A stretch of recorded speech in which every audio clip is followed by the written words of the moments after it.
الحمدللہ رب العالمین والصلاة والسلام علی سید الانبیاء والمرسلین اما بعد فاعوذ باللہ من الشیطان الرجیم بسم اللہ الرحمن الرحیم اللہم صلی علی سیدنا و مولانا محمد النبی الامی المدار البدیع بدیع الجمال قطب المدار مدار العالمین وعلی آلہ وصحبہ وبارک وسلم وصلوا علیہ۔ امید کرتا ہوں کہ آپ تمام احباب خیر و عافیت سے ہوں گے۔ اللہ کریم آپ پر، مجھ پر، ہمارے اہل و عیال پر، میرے تمام مریدین، محبین، معتقدین، متوسلین پر اہل بیت کا خاص صدقہ عطا فرمائے۔ آج ایک خاص اہم موضوع کے ساتھ میں آپ کے سامنے حاضر ہوں، اور وہ ہے تسبیح۔ آپ دیکھیں نا، میرے ہاتھ پہ تسبیح ہے۔ ہر چیز کے نا اصول و ضوابط ہوتے ہیں۔ آپ کسی کمپنی میں کام کرتے ہیں تو کمپنی کے اصول و ضوابط ہیں، اسکول پڑھتے ہیں، اسکول کے اصول و ضوابط ہیں، کالج سے تعلق رکھتے ہیں، کسی فیکٹری سے تعلق رکھتے ہیں، تو ہر جگہ کے اصول و ضوابط ہیں۔ مسجد کے بھی اصول و ضوابط ہیں، پارلیمنٹ کے بھی اصول و ضوابط ہیں، لیکن ہمیں ذکر کے اصول و ضوابط کا نہیں پتہ ہوتا۔ آج میں آپ کے سامنے نا تسبیح پھیرنے کا، یہ جو تسبیح ایسے پھیرتے ہیں نا، سبحان اللہ الحمدللہ، اس کو پھیرنے کا کیا صحیح طریقہ ہے، اس کو پڑھنے کا، تسبیح پڑھنے کا بہتر تو دیکھیں آپ کے پاس تسبیح ہونی چاہیے۔ ایک عامل اور ایک ذاکر تسبیح ایسا ہی اختیار رکھتا ہے، تسبیح ایسی ہی طاقت رکھتی ہے جس طرح سے آپ یہ سمجھیں کہ ایک پولیس والے کے پاس، ایک آرمی کے پاس، ایک سولجر کے پاس، ایک سیکورٹی گارڈ کے پاس گن ہوتا ہے، تو تسبیح نا ایک گن ہے، پاور ہے، آپ کی انرجی، قوت ہے اس کے اندر۔ یہ آپ کا ایٹم بم ہے، یہ آپ کے پسٹل ہے، اگر آپ اس کو سمجھتے ہیں کچھ۔ آپ دیکھیں نا، پیر مہر علی شاہ، کتے مہر علی، کتے تیری سنا گستاخ اکھیاں، کتے جہاں لڑیاں، بہت بڑے بزرگ گزرے پیر مہر علی شاہ۔ سبحان اللہ ما اجملکا ما احسنکا ما اکملکا۔ آپ کی عادت تھی کہ آپ نا، آپ کے قریبی اسٹیشن تھا، اور آپ اکثر شام کو نا اسٹیشن کے پاس آ کے بیٹھ جایا کرتے تھے، اور وہاں پہ بیٹھ کے اپنی تسبیح پڑھتے تھے، تسبیح پڑھتے تھے۔ تو ایک مرتبہ ٹرین آگے رکی، تو ٹرین سے ایک انگریز اترا، اس نے پیر مہر علی شاہ کو دیکھا تو قریب آیا، اور آ کر ان سے کہنے لگا کہ بھئی یہ آپ نے ہاتھ میں کیا لیا، اور یہ کیا آپ دانے کو ایسے پڑھ رہے ہیں، کیا کر رہے ہیں؟ یہ تسبیح کی طاقت میں آپ کو بتا رہا ہوں، تسبیح کی قوت، تسبیح کا انرجی، یہ سمجھنے والی کی بات ہے، لازمی سی بات ہے۔ آپ دیکھیں نا، ایک گالی کے اندر اتنی طاقت ہے، تو جو بندہ اللہ کا ذکر کر رہا ہو اور ذکر کر کے اپنی زبان توڑو، تو اس سے انرجی نہیں پیدا ہو رہی ہوگی، لازمی سی بات ہے، اس سے انرجی پیدا ہوتی ہے۔ اس لیے ذاکر کا مسلح، ذاکر جب پڑھ رہا ہوتا ہے، جس چیز پر وہ توجہ ڈالتا ہے، جس چیز پر نگاہ ہوتی ہے، جس چیز پر دم کرتا ہے، وہ بھی برکات اور اثرات کے ظہور پیدا کرنا شروع کر دیتا ہے، اس سے ان چیزوں کے ظہور ہوتا ہے۔ تو وہ انگریز نا پیر مہر علی شاہ علیہ رحمہ کے نا تسبیح کی طرف اشارہ کر کے کہنے لگا، واٹ از دس، یہ کیا ہے، یہ کیا لیا ہوا آپ نے ہاتھ پہ، یہ کیا چیز ہے؟ پیر مہر علی شاہ نے جب اس انگریز کی طرف دیکھا، تو اس انگریز کے پاس بھی ایک چیز تھی، اور وہ گن تھا، اس کا پسٹل تھا، جس سے وہ پسٹل جو نہیں ہوتے تھے پہلے، جس سے چڑیا کو یا اس طرح کے شکار جس سے کیا جاتا تھا، چھرے جس سے نکلتے تھے نا، جو لوہے کی گولیاں ہوتی ہیں، گول گول چھرے جس کو ہم کہتے ہیں۔ تو جب آپ نے نا کراس اس کی طرف کوشچن کیا، اس انگریز کی طرف، تو اس نے کیا کیا کہ اس نے ایسے اٹھایا اور ایک مارا، ایک چڑیا کو، چڑیا نیچے زمین پہ، اس کا اس نے شکار کر لیا۔ آپ نے جب اس کو دیکھا نا،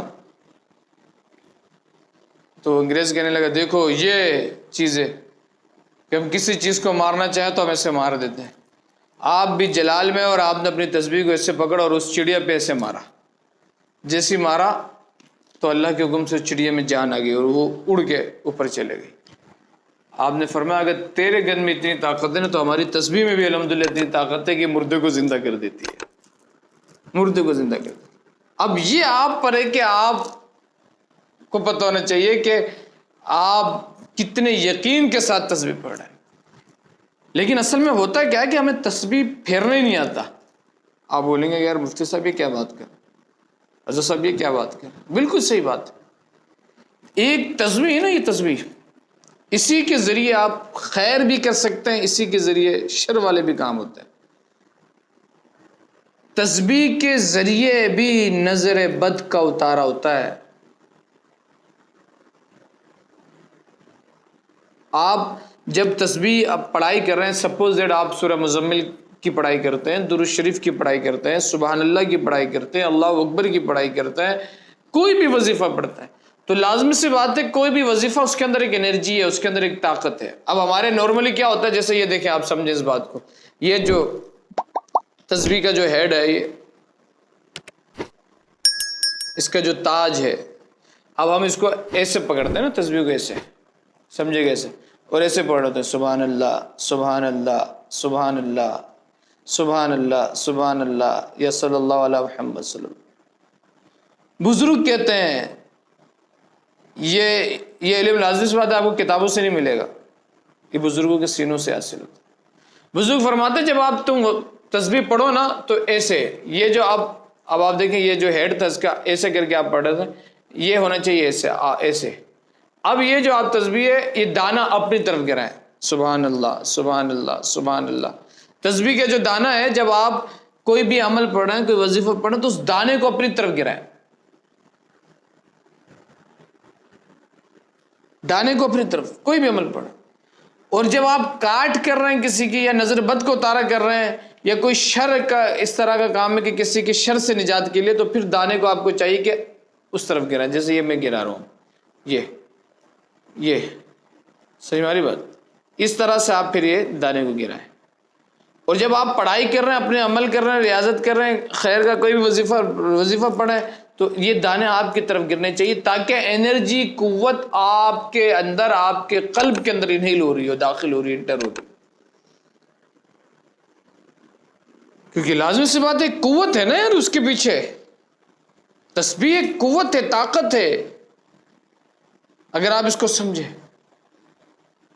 اب آپ جب اس کے دانے کو کوئی بھی عمل پڑھ کے، سپوز دیٹ کہ آپ سورہ مزمل پڑھ رہے ہیں اور دانے کو اپنی طرف ڈال رہے ہیں، اپنی طرف کر رہے ہیں دانے کو، تسبیح کے دانے کو آپ نے لیا اور آپ اس طریقے سے اپنی طرف کر رہے ہیں، تو اس کا مطلب ہے کہ سورہ مزمل کی جو روحانی طاقتیں، قوتیں، وہ آپ کے اندر انٹر ہو رہی ہیں.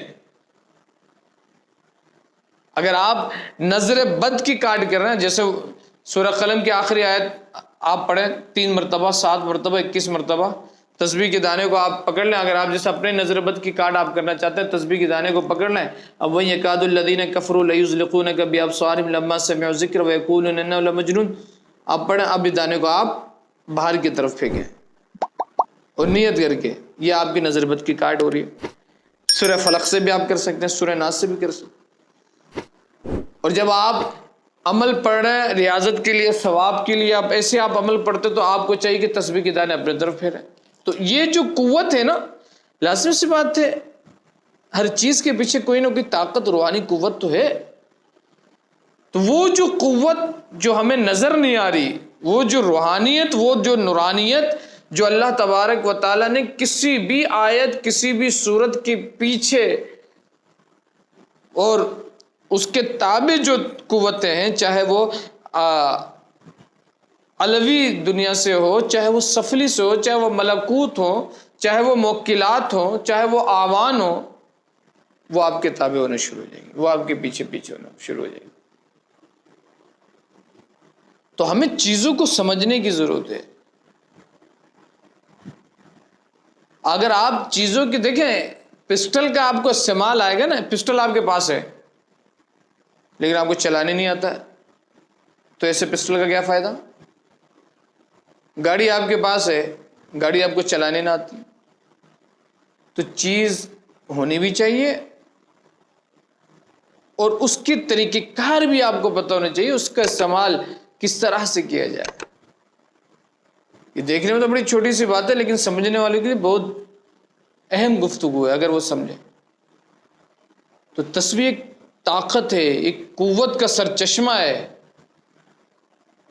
لیکن تب جب آپ کو اس کا ادراک ہو کہ یار اس کے اندر کتنی برکتیں اور کتنے اسرار و رموز پنہاں ہیں۔